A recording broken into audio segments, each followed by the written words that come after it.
Hey guys, it's Jaden, and we're back. We're talking about RuPaul's Drag Race All Stars 5, episode what? 6. And yeah, before we get into it today, make sure you hit that little subscribe button, like it. Really helps me out. Just saying, I'm really trying to build it up over here. But getting into it today, there's no mini challenge. Hooray, we're at top 5. Great. Juju, Shay, Alexis, Miss Cracker, Belair. That is who is here. That face was not for Ms. Cracker. That was because I almost forgot her name again. And yeah, so essentially the entire thing we're doing today is we're giving a ball. And you know what? I love a good ball with 5 people versus 11 times 3. Because 5 and 2 is 10, and 10 is easy to do. But 33, that's a negative over here. I can't do that again. The emotional turmoil it feels. But let's get into today. It's basically the Charles family backyard ball. Our 2 categories are country cousin realness, get you a play cousin and talk about it and crash the entire function. And then essentially a fashion item from all the materials in the backyard. So I'm going to call it backyard couture. Yeah, before we get into these looks, because that's pretty much what this episode is today. Notable mentions. Juju doesn't know how to sew, really. It's kind of confusing. Or they just set it up for a sewing line, as in Juju doesn't have the sewing capabilities. Alexis and India drama, I'm kind of over at this point. There's some notes, who cares? Shay talked about her dad and losing her dad and her sister in a very close time. Those were her biggest cheerleaders. That is actually really one of the saddest things I've heard. Honestly, it just reminds me of yesterday on Canada's Drag Race about Anastasia and Akwe basically getting shot, and I was just like, it kept rolling, honestly. It kept rolling for me. And then also Juju talking about her time with her aunt and her siblings being in foster care, and this was really the episode of emotion. This is the episode really just about family. That's pretty much what everyone was talking about. That's pretty much what everyone was doing. It was one of those long, drawn-out, let's get to know the queens, basically. That's pretty much what the entire episode was before we got into the looks themselves. Also notable mention, Shay helped make the looks for Jujubee and Miss Cracker. Shay was out here being a charitable queen and still doing her own looks. So we love to see it. We love to stand, charitable people giving everyone else the opportunity to do great. Moving on. Like I said, how I'm gonna do this, I'm just gonna run through both their outfits. As I said, category is country cousin realness, and I'm calling this backyard couture. Let us get into it. Starting up first is Ms. Cracker. Cracker is giving me very Kimmy Schmidt, Darla, or that crazy white woman in Kimmy Schmidt, who's the landlady. That's what I'm getting from these vibes over here. I don't dislike this look. I just honestly, I'll be honest, don't understand really what they were really trying to do. It just really didn't resonate with me. I didn't care. I was just looking at it. I don't really have an emotional, visceral reaction. I get what she was going for. She came for it. But on her next look, the wiffle balls, or what were they called? The poppycocks, or the soccer cocks, or I don't know, something. I'm gonna call them the birdies because, again, I'm black with a capital B over here. So I actually think this is well constructed. This is really well done. She looks so good on this. Miss Cracker's a short queen, and I think Miss Cracker has learned how to accentuate the fact that she is a short queen, and she does it with her proportions. And I think this is an example of how she does it. This is a very similar silhouette to a lot of things that she wears in general. But I like this. I like the fascinator. I like the whole, the birdie on the shoe, the birdie on the neck, birdie on the earrings. We're here for the entire outfit. Miss Cracker, you know what? She did something because she did that. Next up is Jujubee giving us, I'm gonna call her country hoe fashion because I like this look so much. Oh yeah, they had to bring something to the cookout. Who cares? And give a secret, I don't care about that part. I like this outfit a lot.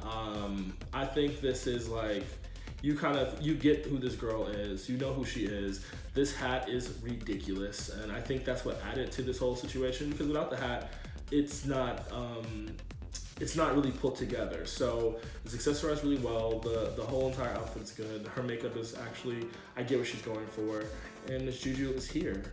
Her next look essentially is giving me very watermelon vibes, and I'm gonna be honest, I think this is really well done for someone who quote unquote could sew that well and was hot gluing stuff together. I think this is really well done. It's really cute, and she used the word coiffed. I love using the word coiffed because what, her hair is coiffed, and I'm loving it. As she's giving us, I think, a very good yellow earring, the watermelon purse. I mean, I really like what was being seen here. Next up, we're getting Blair St. Clair. I'm gonna be honest, I hated this entirely. I just feel like Blair was not really welcome at the cookout. Blair crashed her cookout, and we don't know her. She's not related to Rue. I just felt like maybe Blair was giving a certain stereotype of a certain particular type of person, but that person would not be at RuPaul Charles's cookout, probably. I'm just gonna go on a good guess. Just did not like this outfit. I get what this person was trying to do. I know what Blair was trying to do with this. It just was a miss for me. Also, in terms of like not caring about their jokes, but there were literally nothing. Whatever the hell she was saying, it did not really match up. But this look overall, it just, no. Her next look, I really enjoyed whatever the hell she crafted together here.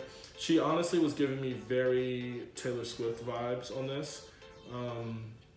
She was looking very long, and maybe it's because she was exposing that leg, but she was looking very tall, very elegant, and I was happy to see that. The hair, I actually think was perfectly fine. The makeup is always looking good. But yeah, I really like this. It looked a little heavy and a little floppy, a little asymmetrical. But I think Blair was really just set on trying to give you fashion. And you know what? She did something. She gave you fashion. So we have to love to see it. Next up, Shea Coulee giving us a great tribute to Grandrea from season 9. We love to see a good callback. Yeah, this was really nice. Eating her chips. Like, again, we know this girl, we've seen this girl, we know who she is. I like the wig, I like the collar, I like the boot. It's looking really good. I'm happy for everything that Shay's putting together. Her makeup is looking so great. I love everything that what she put together in this outfit. Maybe I'm a little biased, but I'm just saying, I really appreciate a good callback. Her next look is essentially this wedding vibe in the park. I'm getting married during a park ceremony, obviously. I wanted to go on a picnic, but I wanted to switch it up a little bit. We didn't have enough money to make a dress, but I did have some tablecloth. That's what I'm getting here. I think this is a really well done way of appropriating it. I think this is also a different interpretation versus what everyone else was giving. And it was just like, I'm not trying to say this is the most practical thing, because I think this is very unpractical, but I think this is probably like an absurd item for a practical use. And it looked pretty nice. I do agree with Carson, it is a little busy. And I think it's because the mosquito net and the doilies and the birdies, they all had so much different, like there's a lot of patterns happening here.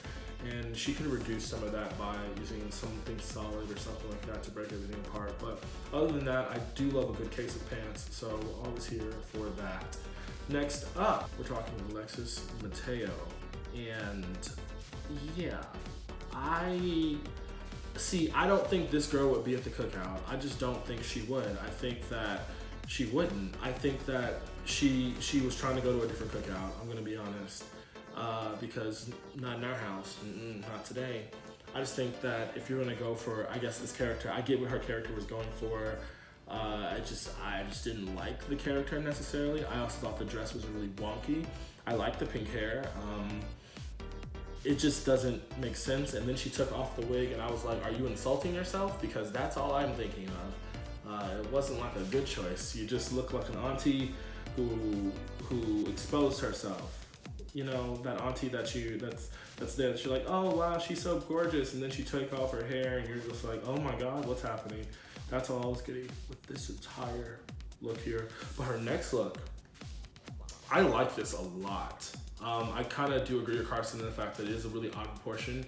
It would have been better if it was more, for me, if it was like a hoop skirt, because I think that would have taken advantage of the fact of the circular color of the kiddie pool a little bit better versus making something so tight on your skin, because it does come off a little bit odd. But I think this is probably like the most surprising thing. I would not have expected Miss Alexis Mateo to pull this out. She looked really good. I love a good hair loaf. We love a good hair loaf over here, and a half glove. We love a half glove. And she really did this. She did such a good job making the whole solo cup thing.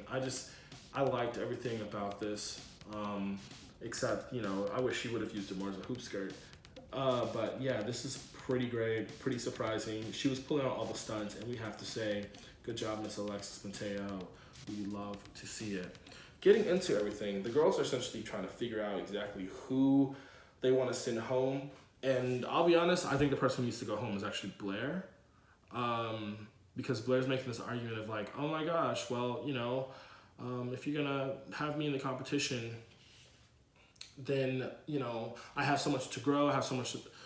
The way that Blair got into like this, said something in the confessional, it just rubbed me the wrong way, because like, if you're not in the game, then what's really happening here? Like, you're not winning you're not winning the challenges, so like, you are up on the chopping block. That's just it. Don't take it personal. And Cracker said, don't take it personal.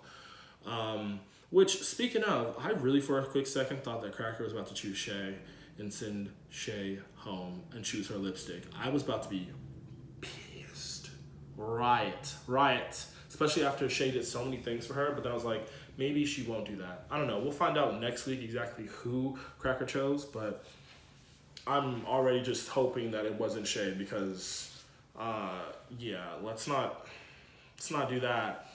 And the winner, obviously I said who it was, is Miss Cracker.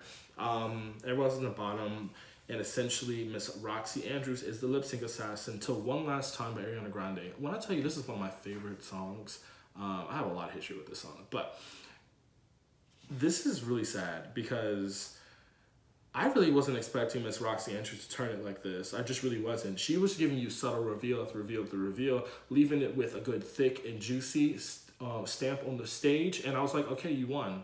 Miss Cracker was trying, but you just didn't win. And the person we are sending home this week, they, you know what I'm saying, Alexis Mateo.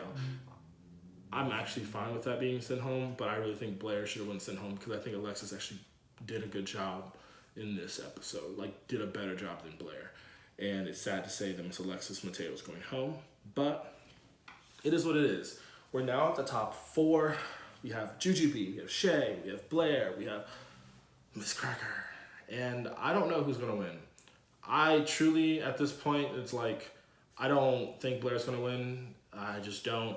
This is really just a game between Miss Cracker, Shea Coulee, and Jujubee. But we'll find out by next week if one of them gets eliminated. Because, well, we're watching the show. Feels like this series just started, right? It's just shorter. That is today's episode. I don't really have really much of an opinion. Who do you think is going to get eliminated next week? I really want to talk to y'all about that. It's going to be Juju, it's going to be Shay, it's going to be Miss Cracker, it's going to be Blair. Hopefully, honestly, in my opinion, I hope it's Blair, because can't take it. So she's been very entitled lately on the show. It's kind of weird. But yeah, that's the episode. Again, don't forget to subscribe, hit that nice little red button. I'm really trying to build up the channel. Hit a like button, talk to me in the comments. See y'all later. I gotta go. Bye.